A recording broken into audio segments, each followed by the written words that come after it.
Welcome to another episode of Monster Men. Ah! We love zombies. And we love Bermuda. Triangles, that is.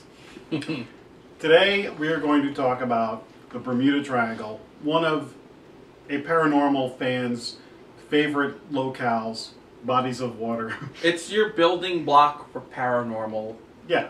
stuff. The foundation, because when you're a kid, at least when we were kids, in search of, in shows like that, always you had your Bigfoot, you had your Bermuda Triangle. Your ghosts, your UFOs. You had missing ships and UFOs. Like the Bermuda Triangle had a little bit of everything. There was ghostly stuff going on there, and there was also UFO-y stuff going on there. So right.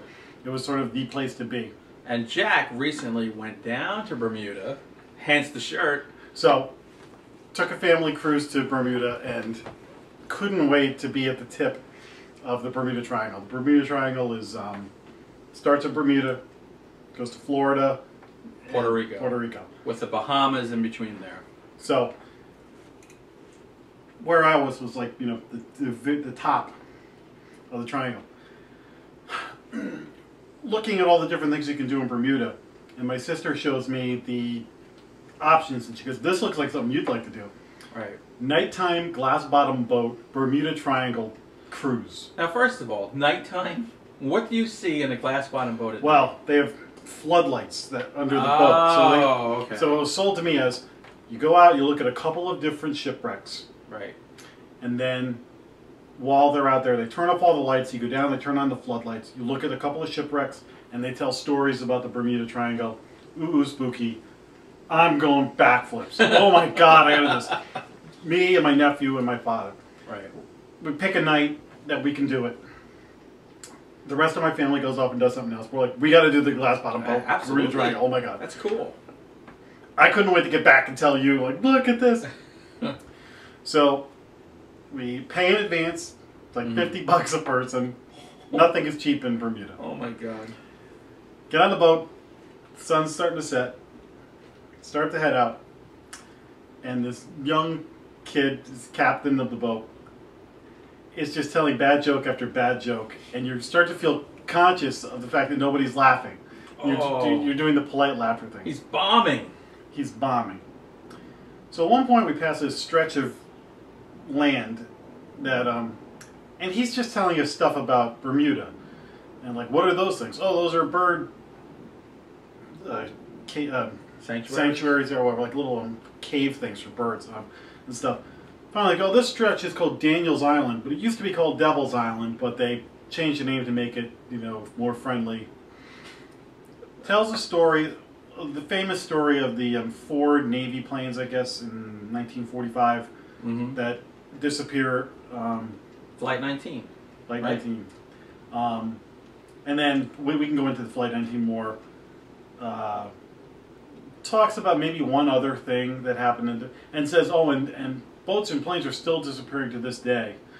But I'm going to turn the show over to whatever her name was, Janet, to when you get to the wreck, you know, to tell you more, whatever.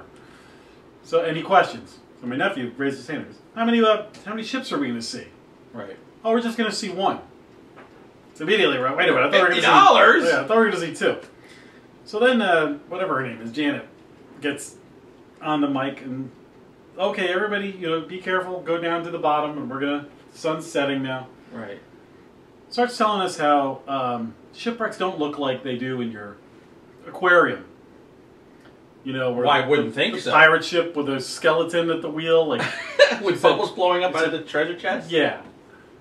So he says it's gonna look a lot like, you know, you have to look for perfectly straight lines and perfect circles to determine a man-made thing. Of course, the coral and everything takes it over. So basically, we pull up to this coral reef, and we see a lot of fish. We don't see any turtles. Well, we find out that there are no more indigenous Bermuda turtles because the Bermudans killed them all and ate them. Or were they abducted by aliens in the triangle? You wish it was that good of an explanation. Hey, but man, turtle soup. They tried to repopulate, but it turns out like when you bring turtle eggs over, the turtles still go back to their native. Like if you get them in Argentina, they'll swim back out. So any turtles you see in Bermuda are not actually from Bermuda. We find out. So we get out to this shipwreck. We're driving around, and basically I learned a lot about coral. And we keep waiting for the Bermuda Triangle stories to come and come. Right. And this is brain coral. You know why? Because it looks like a brain. And this is, you know, what? Oh my God. Not good? Well, and basically we look at a coral reef. Then we get up, and I'll put the pictures of this. The tip of the boat is still out of the water. So then at the end we circle it a few times. Right. And there was another boat circling it too. And turns out the boat didn't even sink under mysterious circumstances. They brought it out there and blew it up to sink it. And so they used too much dynamite and blew it up more than they wanted to. So I'm like, all right, so what am I learning? I'm actually learned less. I know less about the Bermuda Triangle now than when I got on the boat. But I've learned that Bermudians can't even blow up a boat, but there's no danger of killing their turtles because they did that already. Wow. That's great. So my father is counting the people on the boat on the way back, and he's like, they made like $2,000 from this thing. And I'm going, you know, all I had to do was go on Wikipedia and tell me 3 stories about the Bermuda Triangle. And I would have felt like I got I actually am thinking about moving to Bermuda and doing that. That is unreal. So they're making $2,000 a night. Yeah. Probably 7 nights a week. I guess they only call it a Bermuda Triangle one at night. During the day, it's just a glass bottom boat. But technically, from what you said, there's no Bermuda Triangle at night either. Yeah, no. Oh, boy. So we have something to laugh about for the rest of our lives. Rip off. Yeah. But at least I was in the tip of the Bermuda Triangle, so. Were you nervous? I was nervous that my sister was having a way better time than we were. And that we were, you know, son of a, you know. Yeah. So, it got me thinking. One of the things that made me fall in love with the Bermuda Triangle was a movie I saw that I looked it up. It was a 1975 movie called Satan's Triangle. I think it was one of those ABC... The you know, Friday night movie or whatever. Yeah, like remember Vampire, we were talking about it, and Tarantulas, a Deadly Cargo. Right. ABC used to make these made-for-TV horror movies that, as a kid, those were some of the stuff that turned me into the freak that I am. This one, you would remember it, what's his name? Doug McClure. Classic nice. Simpsons fans. With Troy McClure, the last name comes from Doug McClure. This guy was in all these movies. He's a helicopter pilot, and there's a priest, and there's like a boat floating out at sea, and all this stuff happens, but you'll remember it because at the end, basically the priest is the devil, and these guys are in a helicopter, and he reveals himself, like it's a woman that they rescued. Right. And that they'd left the priest on the boat, he's like dead or something. And then it turns out, like when they turn around, the woman has turned into the priest. And you're like, you know who I am. Oh, and the guy's like, no, and he crashes the helicopter. And but then this rescue boat's coming, and the priest who's the devil is in the water. Everybody else is dead, but the helicopter pilot's body, Doug McClure, is off to the side. So he looks at them, and then the priest's body goes down, and the helicopter pilot comes to life. So he switched bodies, and then he looks at the boat coming, and he's like, got this crazy look at his face, like waving. Now, when you're a little kid, you're like, just like, yeah, stuff like that was devil, scary. Oh my God, it was so great. So I'll put up a still of the helicopter pilot's face. That movie sounds terrible. But when you're a kid, like, oh my God, I love the Bermuda Triangle. Right. And a plausible explanation of what goes on in the Bermuda Triangle. Now, you did what I hoped the boat guy would do. You know, Wikipedia Bermuda Triangle. I just looked up various theories on why ships and planes seem to disappear there. I mean, you could turn on your TV and there's tons of documentaries and stuff. Yeah, Discovery Channel's got some pretty good ones. Discovery, Nat Geo, Travel Channel, I mean, all of them. I mean, some of the things are, my favorite is the methane gas one. So there's this buildup of methane gas that happens, and it just bubbles up to the surface and sucks boats down, or sometimes it goes with such force it can suck a plane right out of the sky if you're just the unlucky schmuck who happens to be flying over at that exact moment. So basically, it's a big fart. It's a huge fart, exactly. There's magnetic anomalies, which is documented, but those are all around the world where there are things where your compass doesn't work. I saw one where it was one of these documentaries recently, very good, where they showed like if you drained all the water out of the ocean, and there's a big, like long canyon almost along. I don't know if it's the Gulf Stream, but basically when stuff sinks, it gets caught in this and it gets pulled along this underground river. Right. And so if a plane crashes here, the wreckage may not be for way the hell, like north of there. So yeah, so that's why stuff may seem to disappear, because the current just may have taken it so far away. And it's so deep, you're not going to go find it anyway, and it's gone. The other one's violent weather. I mean, that's an area of violent weather, hurricanes and tornadoes and all kinds of things. And I have just noticed that from growing up in the 70s, there were less instances of boats and planes disappearing in there than before, because we've, as humans, have created more durable devices to traverse this area, which I think, my thing is, it's probably the weather, and the Gulf Stream probably takes it and makes it go bye-bye. And those planes that disappeared in one of the documentaries, the theory is that they may have got turned up and actually went over Florida and crashed in the Everglades, so they probably crashed in a place where they weren't looking. Right. And there are spots in the Everglades where even since Columbus nobody has seen. Yeah. So that's... Or done. My theory is they went to Cuba, because if you've ever smoked a Cuban cigar, you can't go back to regular cigars.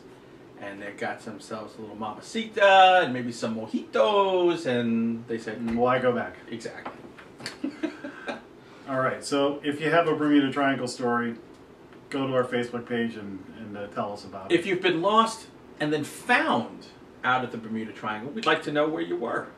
Or if you took the Bermuda Triangle boat tour like I did, commiserate. Let us know. Okay, let's do a comic book review. Quick comic book review. I've been looking for really good horror comics out there. This is actually a lot. One I am hooked on is this one called Whispers. It's about a guy, whispers, who's having out-of-body experiences.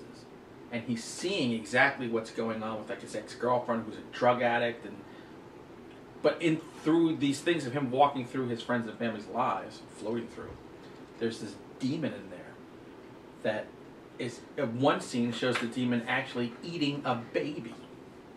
So he doesn't know whether, is this demon real? Is this something coming out of his subconscious? Is it the true nature of a person? So I'm 3 issues into it and totally wrapped up in it. Really cool. It's from Image Comics. Image Comics is a great comic book company. So Whispers by Joshua Luna. Pick up Whispers when you get a chance, because this is really good stuff. And if you want somebody's attention, whisper. Now, Jack, you have a book review. Real quick, I recently saw a list of the top horror novels of the 21st century, we'll call it. And one of them on the list was something that you lent me, has been laying on my pile to read. You've had it since the 20th century. Yeah. The Missing by Sarah Langan. Sarah Langan, you are the tops. Now, if you read reviews of this, a lot of comparisons to Salem's Lot.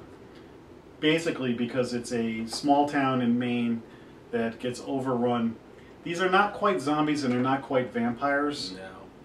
But a lot of character development. You have to be patient with this book, because really stuff is happening in the first half of the book, but you're really getting to know the town before the But you have to be less patient with this than with Salem's Lot. Right. This is shorter than Salem's Lot. Exactly. And one thing I like about it is it's not vampires and it's not zombies. It's something foul, though, in sort of the family of both of them.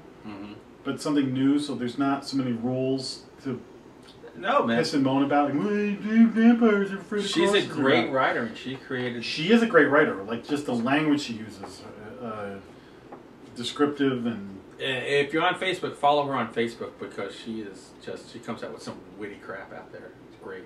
So there's a book that came before this that I want to go back and read now that I guess is loosely tied to this one. I have but it down there. oh, good.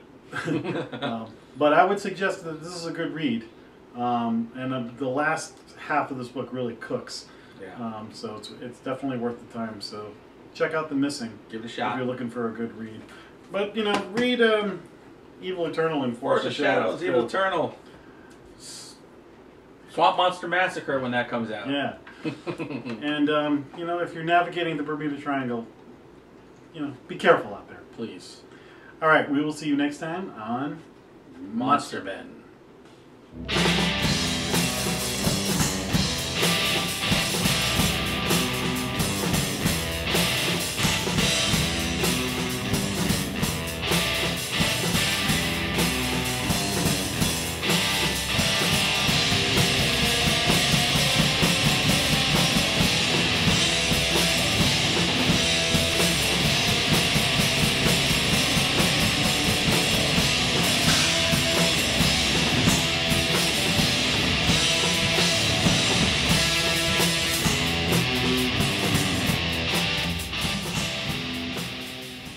Grr, arg.